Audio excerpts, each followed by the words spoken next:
यदि आप एक वृषभ राशि के जातक हैं तो आपको एक ही बात कहना चाहूंगा, वर्तमान समय में आप धन से संबंधित स्थितियों को लेकर चाहे जितने परेशान क्यों ना हो, कल अर्थात 13 अगस्त 2025 से देवगुरु बृहस्पति, जो कि धन के कारक ग्रह हैं, राहु के जंजाल से मुक्त होकर आपकी कुंडली में धन भाव में अपने नक्षत्र में प्रवेश करने जा रहे हैं। और एक साल की अवधि के अंदर वृषभ राशि वाले जातकों के लिए धन के कारक ग्रह होकर धन भाव में अपने नक्षत्र में आकर आपको एक बड़ा लाभ तो जरूर से देकर जाएंगे, और वो स्थिति है फाइनेंशियल दृष्टिकोण की स्थिति को पुष्ट करना। और आज के कलिकाल के अंदर हर स्थिति को आप अपने बैलेंस में ले आते हैं यदि धन दृष्टिकोण आपके लिए पुष्ट हो। रोगी हो, योगी हो या फिर हो भोगी, हर व्यक्ति को अपनी जीविका, अपनी लग्जरी को बढ़ाने के लिए धन दृष्टिकोण की स्थिति तो आवश्यक होती ही है। बिना धन के तो आज की दुनिया मनुष्य को जीव जैसा समझना प्रारंभ कर देती है कि जिसके पास धन नहीं है वो पशु पक्षी है। और इस स्थिति से आपको बाहर निकालकर देवगुरु बृहस्पति कल ही, ज्यादा दूर की बात नहीं कर रहे हैं, 13 अगस्त कल है, और कल के पश्चात ही आप धीरे धीरे देखिएगा धन दृष्टिकोण आपके लिए पुष्ट होना प्रारंभ होगा। आपके धन से रुके हुए कार्यों को देवगुरु बृहस्पति आपके पक्ष में लाने की बाध्यता यहां से लेते हैं। आपका फाइनेंशियल दृष्टिकोण स्ट्रांग होगा। अभी तक पैसा आ रहा था किंतु जा कहां रहा था यह समझ नहीं लग रहा था। अब देवगुरु बृहस्पति अपने पुनर्वसु नक्षत्र में आकर पैसा लाएंगे भी, इसे आपके पास रोकेंगे भी, सेविंग दृष्टिकोण की स्थिति को भी आपके पक्ष में लाएंगे, बैंक बैलेंस की स्थिति को भी धीरे धीरे कर पुष्ट करेंगे। और वो स्थिति, जो पुष्टता आपके फाइनेंशियल दृष्टिकोण मिलेगी, पिछले समय में आपने पैसे की बहुत बर्बादी की है, बिना सोचे समझे, चाहे जहां चाहे शेयर मार्केट में लगा दिया, बिना सोचे समझे पैसे को उड़ा दिया। अब देवगुरु बृहस्पति की स्थिति आपके लिए जो बड़ा परिवर्तन लेकर आ रही है, पैसे की महत्वता को आप समझेंगे, इसकी सेविंग की शक्ति को समझेंगे, बैंक बैलेंस की सेविंग की शक्ति को देवगुरु बृहस्पति आपको सोचने पर मजबूर करेंगे कि पैसा कितना महत्वपूर्ण होता है। और इस महत्वपूर्णता को समझकर जब आप सोच समझकर पैसा खर्च करेंगे, सोच समझकर इन्वेस्टमेंट की तरफ जाएंगे, सोच समझकर कोई एसेट आपका बनाएंगे, तो आपके लिए आनंद की अनुभूति का एक अलग योग देवगुरु बृहस्पति के आशीर्वाद से बनने वाला है। यहां एक बड़ा वरदान देवगुरु बृहस्पति आपको और देते हैं।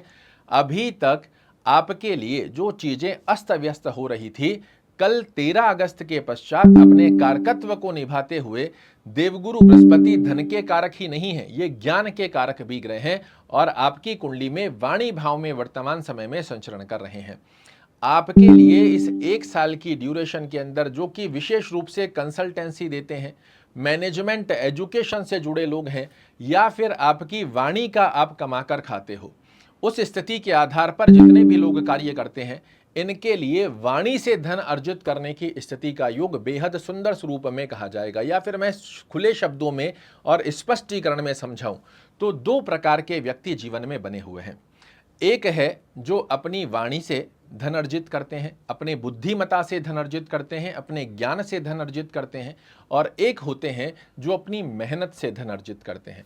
इस स्थान पर बैठकर देवगुरु बृहस्पति पहला धन अर्जित करने की पुष्टता उन लोगों को देंगे जो अपनी बुद्धिमता, अपनी योग्यता, अपने ज्ञान और अपनी वाणी की दक्षता के दम पर धन को अर्जित करते हैं। उनके लिए यह स्थिति अधिक मात्रा में पुष्टता देगी। मेहनत करने वालों को धन तो मिलेगा ही मिलेगा, किंतु दो कैटेगरी में अगर फर्स्ट प्रेफरेंस ली जाए तो उन लोगों के लिए, क्योंकि ज्ञान से धन अर्जित करने वाली स्थिति का योग यहां देवगुरु बृहस्पति का प्रथम कारकत्व होता है, तो यहां धन से संबंधित स्थितियों को आपके लिए पुष्ट करेंगे। आप अपनी वाणी के चलते अपने बिगड़े से बिगड़े कार्यों को अपने पक्ष में लेकर आ जाओ, इसका बहुत अच्छा योग बनाकर देने वाले हैं। कुटुंब परिवार में आपको यश, मान और प्रतिष्ठा की स्थिति को प्रदान करेंगे। जॉब में आपको कोई स्ट्रेस देखने को मिल रहा है, इसे आपके लिए समाप्त करेंगे। कार्यों में जो ऑब्स्टेकल देखने को मिल रहे हैं, बार बार बनते बनते कार्य रुक रहे हैं, एक्सपेक्टेशन के अकॉर्डिंग रिजल्ट नहीं आ रहे हैं, इनके लिए बहुत अच्छा योग आपके लिए बन रहा है। और इसी के साथ में कर्म क्षेत्र में, चाहे आप जॉब कर रहे हैं, चाहे व्यवसाय कर रहे हैं, आपके मन में नए विचार कल से ही, या हो सकता है अभी से ही चल रहा हो, या फिर नए विचारों का सृजन भी देवगुरु बृहस्पति करने जा रहे हैं। कैसे? तो मैं व्यवसाय कर रहा हूं, इस व्यवसाय के अंदर मैं कुछ और ऐड ऑन करूं, या फिर इस व्यवसाय के साथ साथ में मैं एक अलग व्यवसाय और प्रारंभ करता हूं। अगर मैं जॉब कर रहा हूं, जॉब के साथ क्यों ना मैं एक अलग अर्निंग सोर्सेज एक्टिवेट कर लूं, और उसकी स्थिति पर आप विचार करोगे तो बहुत अच्छा योग बनाकर देने वाले हैं। मैं बहुत समय से एक जगह जॉब कर रहा हूं, यहां मुझे प्रमोशन की स्थिति का योग नहीं दिख रहा है, या फिर मुझे करियर में ग्रोथ नहीं दिख रही है, मैं इसे छोड़कर एक बार नया ट्राई करता हूं। इस प्रकार के विचारों की स्थिति को आपके लिए जरूर से बनाकर देंगे। हो सकता है बहुत से लोगों के तो ये विचार अभी से ही चालू हो गए हों, अभी नहीं हुए हैं तो कल से तो निश्चित रूप से होने जा रहे हैं। दूसरा एक और विचार यहां से आपके लिए निर्मित होता हुआ दिखाई देगा। कुछ ही समय पश्चात मुझे अपने जीवन में कुछ नए एसेट, कोई नए इन्वेस्टमेंट के ऊपर विचार करना है। आपने कोई नया इन्वेस्टमेंट कर लिया, कोई नया भूमि, भवन, वाहन, गाड़ी, घोड़ा खरीदने का सोच रहे हैं, ये विचार आपके लिए अभी से ही चालू होना शुरू हो चुके होंगे। अन्यथा कल के पश्चात तो निश्चित रूप से होने वाले हैं, क्योंकि ग्रह एक संकेत देता हुआ आपको चलता है, और जब ये संकेत आप समझ लेते हैं, उसके ऊपर कार्य करना प्रारंभ करते हैं, आपके जीवन में वो एसिड एक्टिवेट हो जाता है, खड़ा हो जाता है, जिसकी आपकी चाह और राह बनी हुई है। और साधारण सी गतिविधि है, बिना धन के कुछ नहीं होगा, और उसकी पुष्टता यहां से देवगुरु बृहस्पति निर्मित करने जा रहे हैं। क्या करना चाहिए ताकि देवगुरु बृहस्पति का पुनर्वसु नक्षत्र में प्रवेश करने के पश्चात आपके लिए बड़े सुंदर स्वरूप में लाभ बनकर आए? तो ओम गुरुवे नमः का जाप करना आपके लिए बहुत अच्छा है। विष्णु सहस्त्र नाम का पाठ अगर करना संभव ना रहे तो सुनिए जरूर से, सुनने मात्र से इसका बड़ा अच्छा लाभ देखने को मिलेगा। इसी के साथ हमें गुरुवार के दिन कुछ ना कुछ पीली वस्तु का दान करना आपके लिए एक अच्छी अवस्था को दर्शाता है।